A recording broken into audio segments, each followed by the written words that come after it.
Hello friends, welcome to our channel to box office. কথা বলবো দরদ বনাম তুফানের কালেকশন নিয়ে। আপনারা জানেন global superstar Shakib Khan sir অভিনীত দরদ ফিল্মটি নিজেদের ষষ্ঠ দিন বাংলাদেশ এবং ওয়ার্ল্ড মার্কেটে কমপ্লিট করেছে, যেখানে তুফান ষষ্ঠ দিনে কত টাকা আয় করেছিল সেটা নিয়েও কথা বলবো। আপনারা জানেন গ্লোবাল সুপারস্টার সাকিব খান স্যারের লাস্ট দুইটি ফিল্ম দর্শকরা অনেক বেশি সাপোর্ট এবং ভালোবাসা দিয়েছে। শুধু এই দুইটি নয়, লাস্ট চারটি মুভি বক্স অফিসে ভালো কালেকশন করেছে, যার কারণে আমরা চারটি মুভি নয় দুইটি মুভির কালেকশন নিয়ে কথা বলবো। আপনারা জানেন দরদকে একটি মেগা প্রজেক্ট বলা হয়েছিল বাজে মার্কেটিংয়ের জন্য। মুভির যা ক্ষতি হওয়া হয়েছে, বর্তমানে কোনো ক্ষতি না হলেই হলো।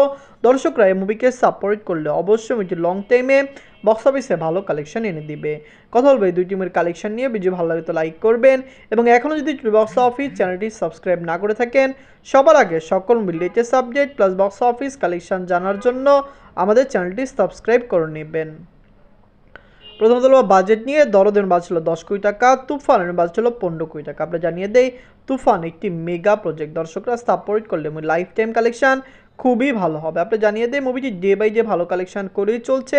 তুফান যে ভালো কালেকশন করবে এটি অনেকেই জানতো, কিন্তু দরদের তো বাজে মার্কেটিংয়ে ভালো কালেকশন করবে এটি অনেকেই বুঝতে পারেনি।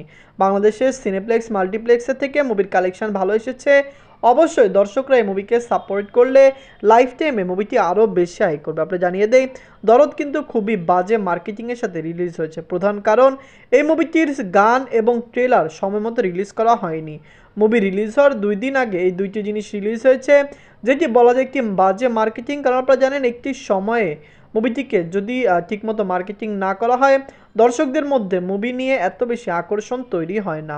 যাই হোক, নিজের ষষ্ঠ দিনে দরদ ওয়ার্ল্ড মার্কেট থেকে আয় করেছে 1,16,00,000 টাকা, যেখানে তুফান আয় করেছিল 1,80,00,000 টাকা। তুফান একটি মেগা প্রজেক্ট ছিল। মুভিটি ডে বাই ডে ভালো কালেকশন করেছিল, দরদও ডে বাই ডে ভালো কালেকশন করছে। দরদ লাইফ টাইমে যে একটি ভালো কালেকশন করবে এটি মুভির 3 দিনের কালেকশনে অনেকটুক আভাস দিয়ে দিয়েছে।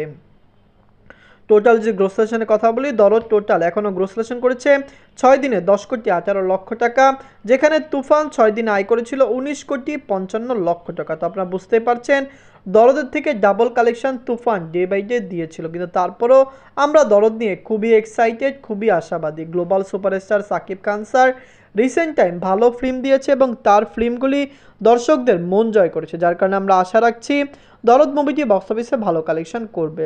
যতটুকু প্রেডিক্ট করুক, মুভিকে ক্লিন হিট হতে হলে ওয়ার্ল্ড মার্কেট থেকে 25 কোটি টাকা প্লাস বিজনেস করতে হবে, এবং আমরা আশা করছি দরদ লাইফ টাইমে 35 কোটি টাকা প্লাস বিজনেস করবে। ওভারসিজের মার্কেট এবং ইন্ডিয়ার মার্কেটে ভালো কালেকশন করলে হতে পারে দরদ ওয়ার্ল্ড মার্কেটে 50 কোটি টাকা প্লাস বিজনেস করে নিতে পারে।